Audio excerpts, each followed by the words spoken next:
Здравствуйте, дорогие мастера! В этом видео я покажу, как я создавала эти звезды. Мне они нравятся в исполнении джута, но можно практически любую пряжу использовать. На первый взгляд может показаться, что звезда связана из воздушных петель, но на самом деле из простого шнура, благодаря чему она довольно плотная и даже из мягкой пряжи будет держать форму. Рассчитаем, какой длины оставлять свободный конец нити для вязания шнура. Вот, например, у меня звезда 7 см. Умножаем на 8, получаем 56 см на одну сторону звезды. Учитывая, что у звезды 5 сторон, умножаем стороны на 5, получаем 280 см на одну звезду.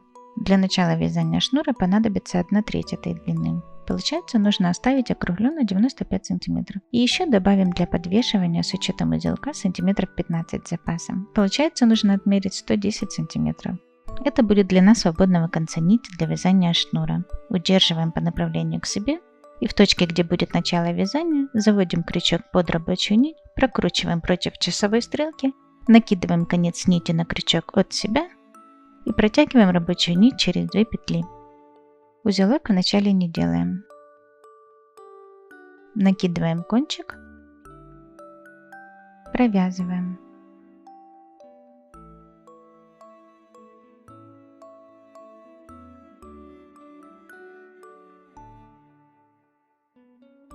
Вяжем вместе с первым звеном шнуровой цепочки 10 звеньев. И дальше одна воздушная петля из рабочей нити. На этом этапе можно сверить размер или сделать первоначальный замер, если это пробный шнур из 10 звеньев для расчета. И дальше снова накидываем на крючок конец нити от себя. Вяжем вторую линию звезды.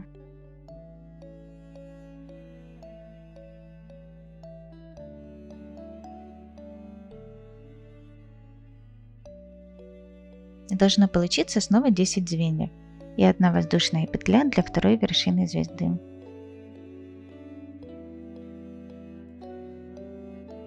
Теперь вяжем 6 звеньев.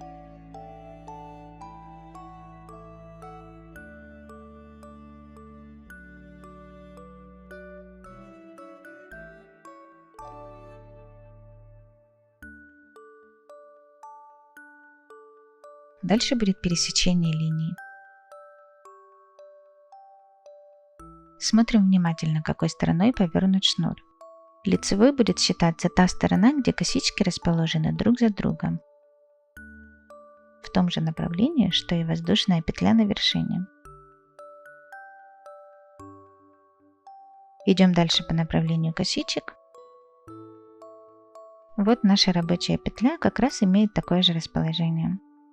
Теперь по лицевой стороне отсчитываем 4-ю петлю от края и заводим крючок за верхнюю нить петли.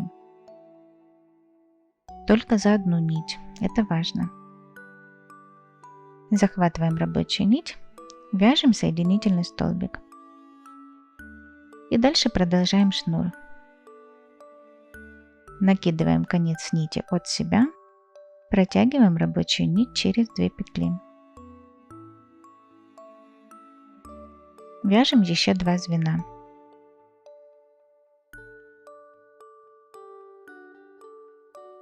И воздушную петлю для вершины. Получается, что до пересечения 6 звеньев, одно звено это соединительный столбик на пересечении и 3 звена после пересечения. Итого 10 звеньев на одну линию звезды. И на каждой вершине воздушная петля. Продолжаем шнур. Вяжем 3 звена до следующего пересечения. Вот наша воздушная петля на вершине. Не путать ее со звеньями шнура. Считаем 4-е звено от края. Заводим крючок под одну верхнюю нить петли. В углу между линиями остается 2 звена шнура. Это конец нити. Мы захватываем рабочую нить. Провязываем соединительный столбик. Теперь накидываем от себя конец нити. Протягиваем рабочую нить через 2 петли. И еще раз. Это 2 звена между линиями. Дальше пересечение. Смотрим внимательно. Вот воздушная петля на вершине. Мы считаем 4-е звено шнура от края. Заводим крючок под верхнюю нить петли. Проверяем. 1, 2, 3. Воздушная петля. 1, 2, 3. Захватываем рабочую нить, провязываем соединительный столбик. Теперь захватываем конец нити и продолжаем линию шнуром. Воздушная петля. Остается последняя линия. Вот конец нити совсем короткий остался. Вяжем 3 звена до следующего пересечения.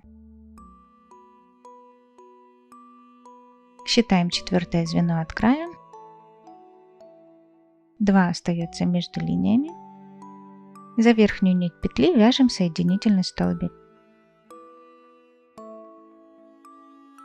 Вяжем 2 звена внутри звезды. Последнее пересечение. Между линиями 2 звена. За верхнюю нить петли вяжем соединительный столбик. И продолжаем 3 звена до конца линии.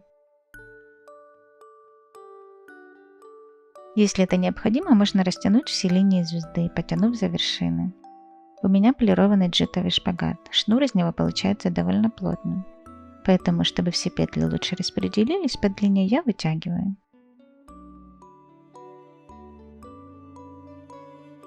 Вот как раз конец нити нужной длины остался. Если не уверены в расходе, можно больше запас брать. Теперь кладем конец нити вдоль рабочей и отрезаем по длине конца нити.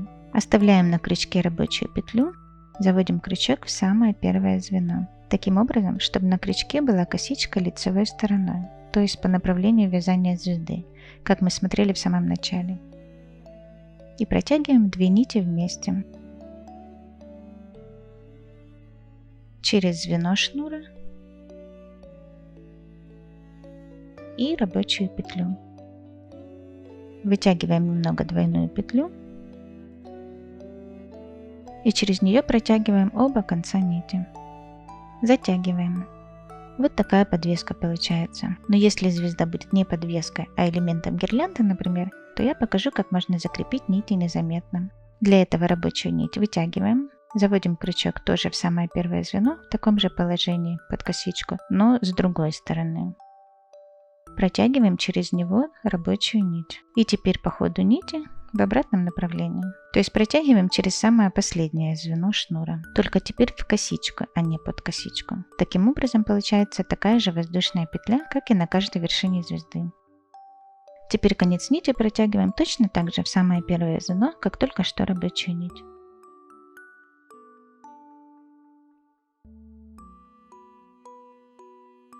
Тут очень важно именно снизу протянуть, не сверху, как в случае с подвеской. Иначе вершину звезды сомнем к центру. А в данном случае вершина располагается правильно. Все, теперь завязываем.